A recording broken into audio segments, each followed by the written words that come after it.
Okay, folks, we're gonna have a conversation with a guy named Michael Brown. He and I exchange tweets every now and then, especially on the traffic situation. And he and I share a lot of similar views about the importance of traffic enforcement. So he is currently in the United States, so I will call him up and have a short interview with him. Hello, Hey, hello, Michael. Vincent. How are you? I'm good. Can you see me and hear me? I can see and hear you fine. How about you? Can you see and hear me? Fantastic. All good. Great, great. Where are you, if I could ask? You're in Central Daylight Savings Time, so that's. Yeah. Well, at the moment, I'm in Oklahoma, just Okay. visiting family. Okay, okay. For the holidays, I guess, huh? Yeah.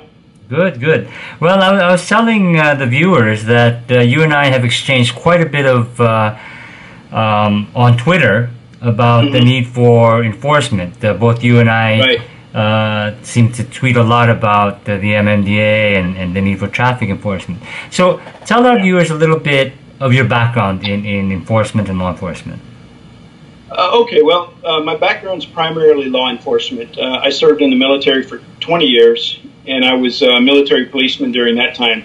And in that sense, what a military policeman is no different than a civilian policeman. So I managed traffic on large military bases and oversaw the people that actually do the on the ground traffic management. You know, the actual standing on the street corner traffic cops. Right. And I had a fairly significant role in mapping out the way traffic flows. Which includes everything from street signs to road markings to where the one-way streets are, you know, pretty much the whole thing. It's a smaller scale than Metro Manila, obviously. Pretty much everything in the world is. But, but the principles apply, the same principles apply. And then in addition to that, you know, I've spent the last, off and on the last almost 30 years in the Philippines, in Metro Manila. And almost from the beginning, from way back when I was looking at the way traffic worked or didn't work. I feel like I've got a good deal of experience in both traffic management and in the way it applies there in Manila. Well, I think quite a bit so, and thanks again for allowing us to interview you today. Tell me, Michael, how important is enforcement in creating an orderly sort of flow of traffic? How important is enforcement? Enforcement is everything. You know, ideally in a traffic situation, you want self-discipline, but self-discipline starts with enforced discipline. Self-discipline is the ideal, but self-discipline comes from or evolves out of enforced discipline. Yeah, this is a conversation I've been trying to have with the MMDA on Twitter, and you've joined in on those conversations. The need for what I would call relentless enforcement of the rules. Yeah. And in a tweet I received from the MMDA chair, he said what he told me was that they can't enforce the rules during, let's say, rush hour, because when they do that and they pull the car to the side to issue a ticket, that causes more traffic. And therefore, I would assume what he's saying is that during rush hours, their priority is just to get traffic moving by waving them through. This is what I call the arm waving philosophy of traffic management. Well, what is your opinion of that? He's not wrong. He's not entirely wrong in the sense that the way to keep traffic moving at the moment is to keep herding them along as fast as possible. You know, traffic tickets aren't punishment. Traffic tickets are deterrence. The idea being you're not getting in trouble for say, beating a red light. They're creating a situation where you're afraid to beat the red light because you will incur a ticket and a fine and all the inconvenience that goes with that. So he is absolutely right that if you pull somebody over in the middle of heavy traffic and issue a ticket, you're going to momentarily increase the congestion.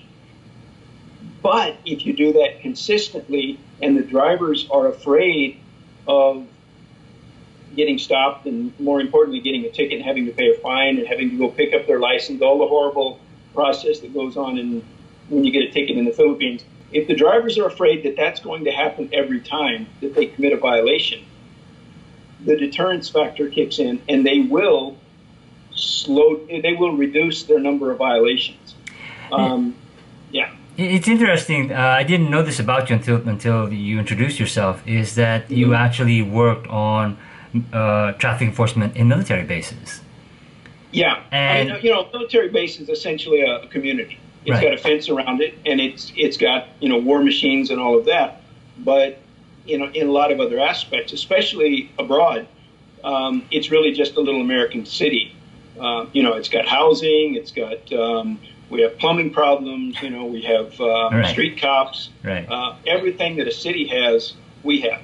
So the same issues apply. One of the observations that have been made by many, including myself, and I don't know if you've observed this, is that when Filipinos are driving, let's say, inside a U.S. military base, like Subic or Clark, or they find themselves driving in the United States or, let's say, Western Europe, Filipinos will obey the traffic rules there when they're there. And yet, when they're here in Metro Manila or other parts of the Philippines, they routinely disregard these traffic rules. Why do you think there's a difference? Why do we obey the traffic rules in Subic or in San Francisco or Oklahoma City, but not when we're in Metro Manila? Well, first of all, yeah, that's absolutely true. When obviously, the bases are no longer there. Subic, one of the things about Subic was even after they closed down, they maintained the structure that they had, the order, the discipline. They maintained all of that even after the U.S. military left and the base became a civilian operation. Clark was different, but the same thing applies. If you think about what you just said, there's nothing different about the drivers, the Filipino drivers, whether they're in Metro Manila or on Subic or in Los Angeles. Nothing different about the drivers, nothing different about the training he receives. For all intents and purposes, nothing different with the roads or any of that. The difference is the enforcement. When you enter Subic, when a Filipino driver who every day in Metro Manila does the most heinous, chaotic behavior while he's driving, the moment he enters Subic Bay, he's afraid. He's afraid that if he beats a stop sign or a red light, or if he overtakes in the wrong lane, or any of the even the most minor violations, he knows, he's quite confident that he's going to be stopped and, maybe get a ticket with a fine, maybe be barred from the base. In other words, there's a repercussion, and he's aware that it's going to happen every time. Not just that he might get a ticket, but that he will get a ticket. That's the difference, and that's what we don't do in Metro Manila. And I think this is where you and I have shared a lot of same opinion on this, is if drivers don't routinely get tickets if they violate, if they feel that they can get away with it, then they will. Because as you said, the objective is to try to get to where you're going as quickly as you can, especially in a situation like Metro Manila where there's a lot of congestion on the roads. Right. One of the other things that you and I have spoken about on Twitter is this whole notion of broken windows theory. And I was wondering if you could talk to us a little bit about that and its implication in Metro Manila when the minor infractions, the small violations aren't enforced. Yeah, well, I mean, broken windows it's an academic theory that was put forth in the 80s by a couple of academics. But it gained a lot of popularity and maybe even notoriety when the New York police started applying it. Basically, the premise behind and it's controversial. A lot of there are a lot of people that say it's hogwash. Yeah, hogwash, and others that stand by it. Right. Essentially, the broken windows theory says that if you tolerate minor disorder, and it wasn't specifically meant for violations, it just referred to social disorder and that sort of thing. If you tolerate minor disorder, such as broken windows in a building that's never repaired, that leads to an easier tolerance of greater disorder, which in turn leads to more serious crimes. Again, initially it related to social disorder in general. Then the New York police started applying it to law enforcement in general. And what they were talking about was things like jaywalking and panhandling or begging, you know, right. and all the, you right. know, the minor infractions. Turnstile jumping and yeah. Right, exactly. And what the New York police claimed, and a lot of studies bear it out, is when they started cracking down on all of those minor infractions. Because, see, it used to be that the police devoted their attention to serious things like murder and rape and all of that. Right. But they claimed that when they started cracking down on the minor infractions, the more serious infractions also decreased, because they created a general sense of order and discipline at the base level.